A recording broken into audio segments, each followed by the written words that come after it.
A'udzu billahi minasyaitonir rajim. Wasta'inu bis-sabri was-shalah wa innaha lakabiratun illa 'alal khashi'in. Dan minta tolonglah kalian dengan kesabaran dan dengan doa, dengan sholat. Maka sesungguhnya sholat itu berat kecuali bagi orang yang khusyuk.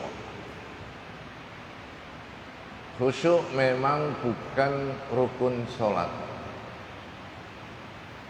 Sehingga kalau ada orang sholat tidak khusyuk, sholatnya tetap sah. Yang menjadi rukun sholat itu adalah tumakninah. Sehingga kalau orang sholat tidak tumakninah, sholatnya tidak sah. Bahkan dianggap sebagai pencuri oleh Rasul Shallallahu Alaihi Wasallam.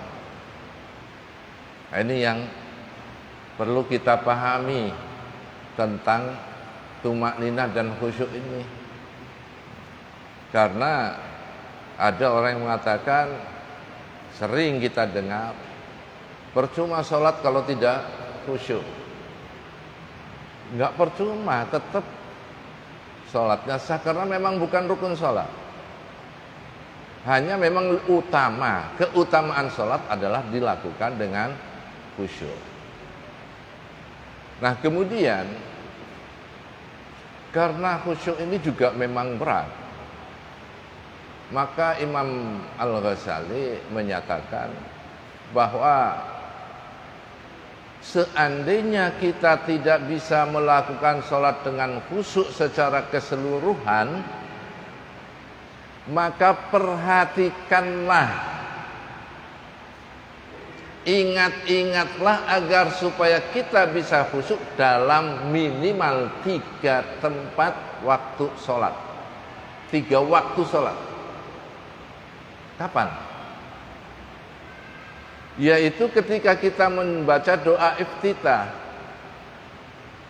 Inni wajjahtu wajhiya lilladzi fataras samawati. Itu hendaknya khusyuk. Karena di situ pernyataan kita, sesungguhnya aku menghadapkan wajahmu kepadamu, wahai Zat yang menciptakan langit dan bumi. Kemudian ada pernyataan lagi, inna sholati wa nusuki wa mahyaya wa mati. Sesungguhnya sholatku, ibadahku, hidupku, matiku semua adalah milik Allah SWT. Ini khusyuk di dalam doa iftitah, di dalam lafaz-lafaz tersebut. Yang kedua, hendaknya kita bisa khusyuk ketika membaca surat Fatihah ayat yang ke-5. Iyyaka na'budu wa iyyaka nasta'in. Ini pernyataan, hanya kepadamu kami menyembah dan hanya kepadamu kami minta tolong. Itu hendaknya disampaikan dengan penuh kekhusyukan. Kemudian yang ketiga, ketika kita membaca tahiyat, terutama pada saat kalimat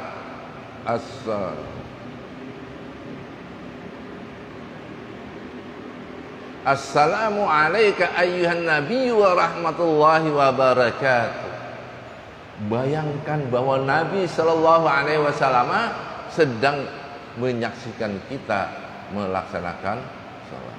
Karena pernyataan itu Assalamu alayka, kedamaian untukmu ayyuhan nabi, wahai nabi. Nah, ini kalau Assalatu alayka ayyuhan nabi, apalagi dibaca cepat, salatu alayka ayyuhan nabi. Ini sedang menyatakan kedamaian untuk nabi malah dibaca cepat. Jadi 3 tempat ini.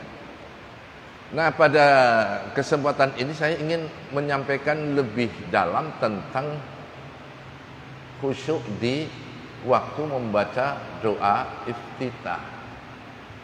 Yang baru-baru ini sedang mendapatkan gugatan, katanya bukan doa iftitah tetapi doa istiftah. iftitah itu berasal dari kata iftataha yaftatihu iftitahan. Sementara istiftah itu dari kata istaftaha yastaftihu istiftahan. Jadi ini memang tugas ilmu sorof.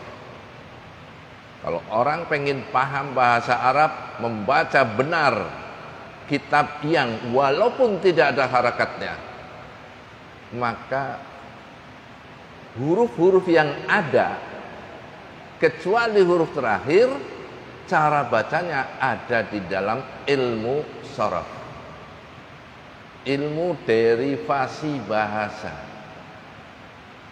Katakanlah kalau dalam bahasa Indonesia kata tumbuh, derivasinya ada menumbuhkan, ditumbuhkan, pertumbuhan. Nah, dalam bahasa Arab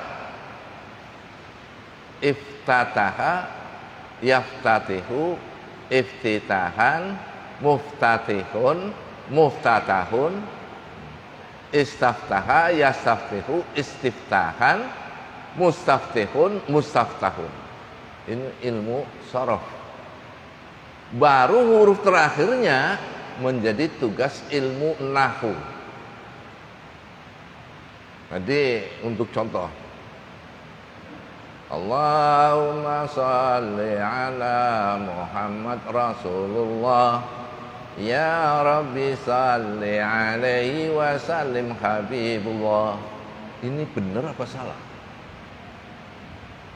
Kalau kata Rasulullah menjadi sifat dari kata Muhammad, maka bacanya bukan Rasulullah tapi Rasulillah. Habibullah enggak, Habibillah, karena menjadi sifat dari kata Muhammad. Tapi ada yang baca Rasulullah dan Habibullah.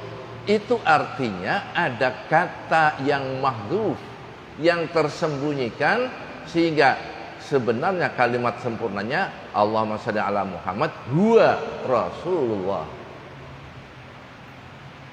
huwa Habibullah. Sehingga Rasulullah dibaca benar sebagai khabar dari mubtada yang disembunyikan, yaitu kata huwa. Ada yang bacanya Rasulullah, Habiballah, benar juga. Terus karena di situ ada kata yang disembunyikan, yaitu ani. Ya Allah, berikanlah selawat kepada Rasulullah. Ani yang saya maksud kepada Muhammad, ani yang saya maksud adalah Rasulullah. Jadi ani Rasulullah. Maka perbedaan apabila diketahui asal muasalnya itu tidak perlu menjadi bahan persengketaan. Dan mengetahui tentang perbedaan ini sangat bagus, menambah wawasan sehingga kita bisa saling memahami, saling menghormati pendapat orang lain yang berbeda. Hanya masalahnya kemudian perbedaan ini digunakan oleh oknum tertentu justru untuk membuat keresahan di antara umat. Umat kalau sudah beda, apalagi dibumbui dengan kepentingan-kepentingan tertentu, itu bisa yang tadinya sekedar berbeda cara membaca, akhirnya bertengkar, bermusuhan, bahkan bisa terjadi bentrok fisik. Ini sudah terjadi bahari. Sekarang mau dibangkit-bangkitkan lagi oleh oknum tertentu. Yang mereka itu adalah orang yang terlanjur diulamakan. Saya katakan terlanjur diulamakan karena ulama itu adalah orang yang mengerti agama, alim. Tidak hanya titik di situ, tetapi juga ya'mal bi ilmihi atau amilun bi ilmihi. Orang yang mengetahui pengetahuan agama dan perilakunya sesuai dengan ilmu yang dimiliki, itu baru ulama. Nah sekarang belajar agama saja dari terjemahan bahasa Arabnya nggak ngerti. Tapi karena pandai berceramah, umat terlanjur mengatakan itu ustadz, itu kiai, dia menjadi ulama. Jadi ini bukan ulama tetapi orang yang diulamakan. Hadirin hadirat rahimahullah. Saya ingin menyampaikan ini karena lagi rame istilah di medsos itu viral tentang iftitah dan istiftah. Sekali lagi kalau ini dibicarakan dengan baik sebagai media untuk memahami agama secara luas dan menyeluruh, maka itu adalah hal yang positif. Tetapi kalau digunakan untuk memperlebar perbedaan sehingga antar umat menjadi saling menyalahkan, ini akibat buruk dari berbicara tentang perbedaan. Sehingga guru saya almarhum Kiai Haji Abu Nur Jazuli Amai itu menyatakan hal-hal yang mengandung sengketa tinggalkan, jangan dibicara agar umat selalu jaya. Ini karena kalau hal yang berbeda itu dibicarakan oleh orang yang bukan ahlinya atau dibicarakan oleh ahlinya tapi mempunyai maksud-maksud tertentu, tanda kutip.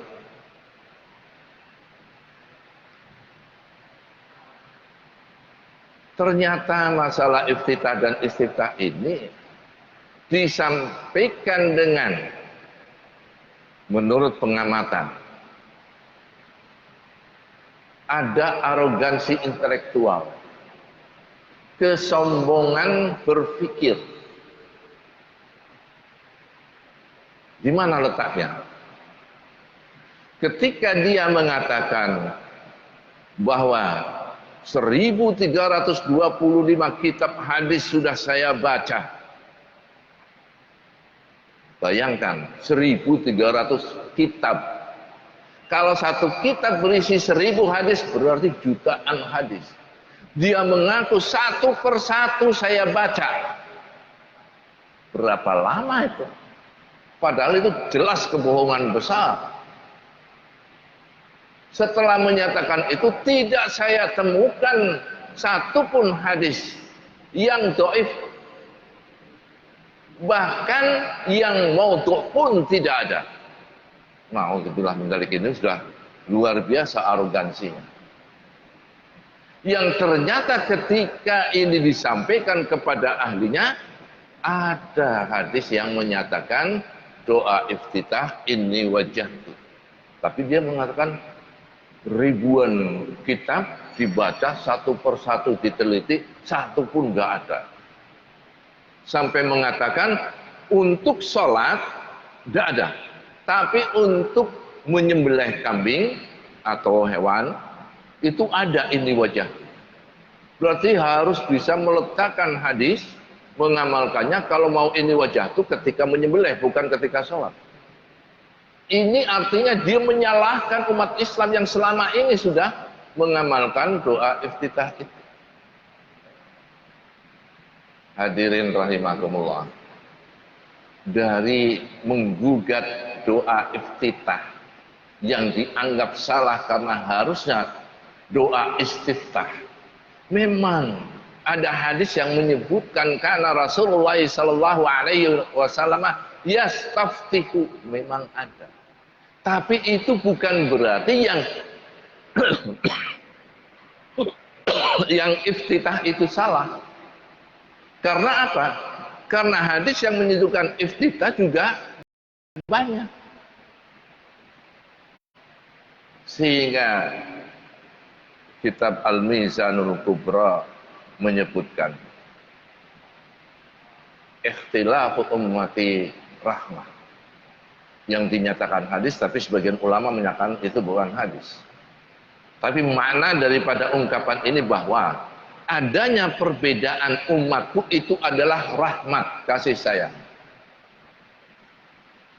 Apa rahmat dari perbedaan ini? Rahmat dari perbedaan ini adalah ketika masyarakat atau umat menjadikan perbedaan itu sebagai alternatif ketika mau berpegang kepada satu pendapat ternyata berat, sehingga dia bisa berpaling kepada pendapat yang lain yang bisa lebih mungkin untuk dilakukan. Sebagai contoh tentang bertayamum.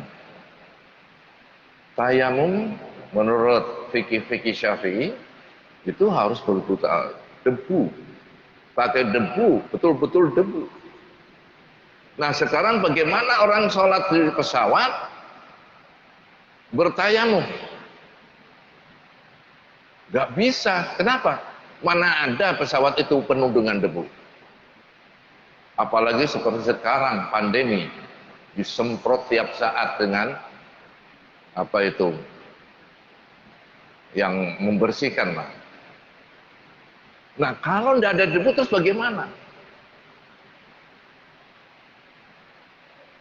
Imam Abu Hanifah menyatakan kullu ma'alal ard turbah.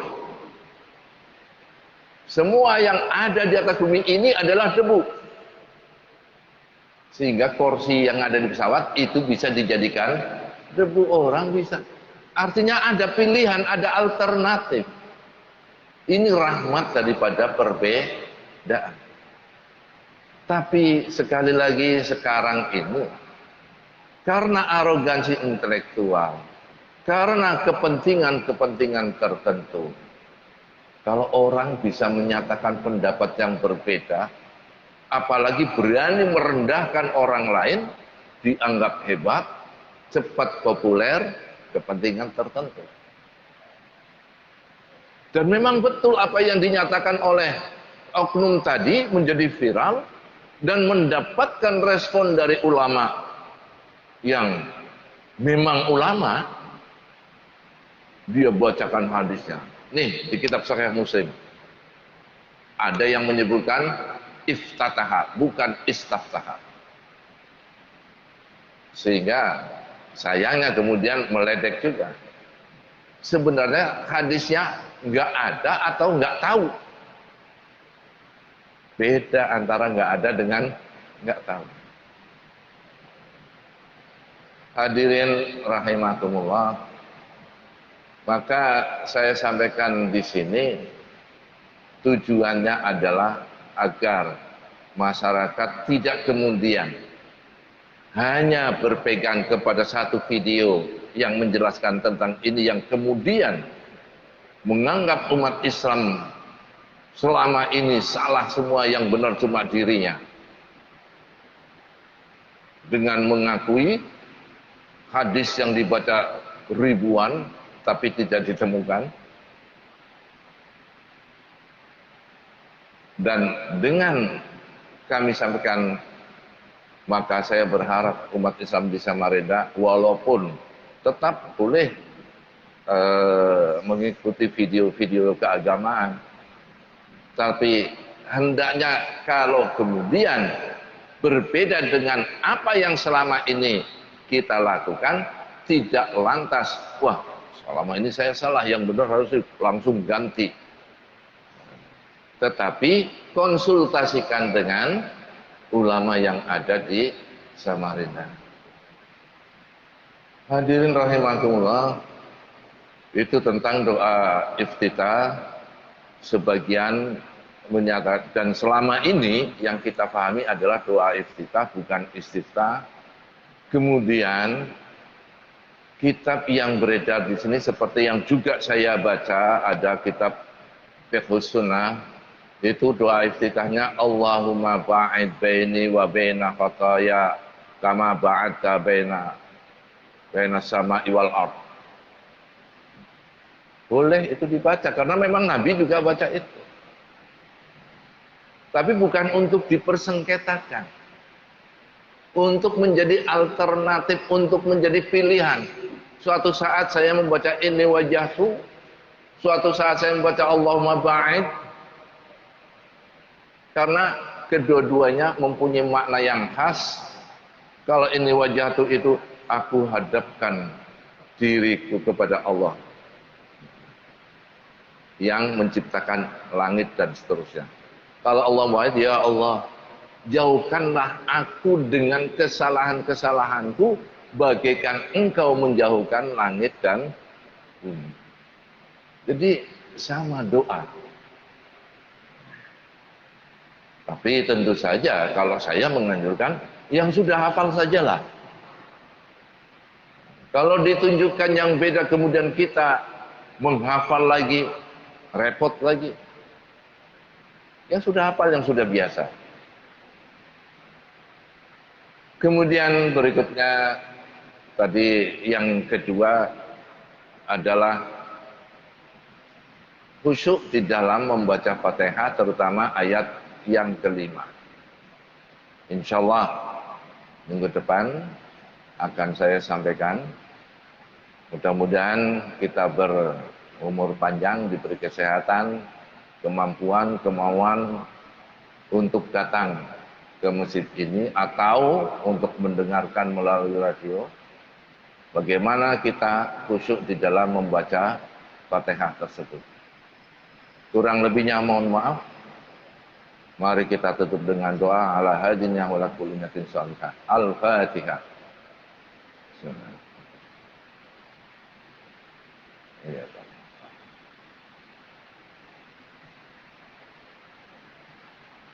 Allahumma shalli ala Muhammadin nabiyil ummi wa ala alihi wa sallim taslima.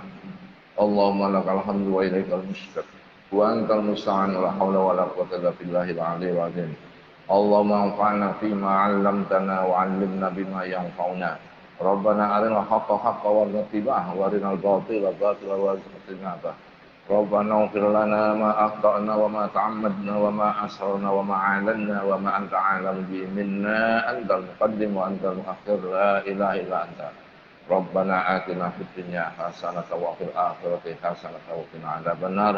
Wa sallallahu ala sayyidina Muhammadin nabiyil ummi wa ala alihi wa sahbihi wa sallam taslima. Walhamdulillahi rabbil alamin. Taqabbalallahu minkum.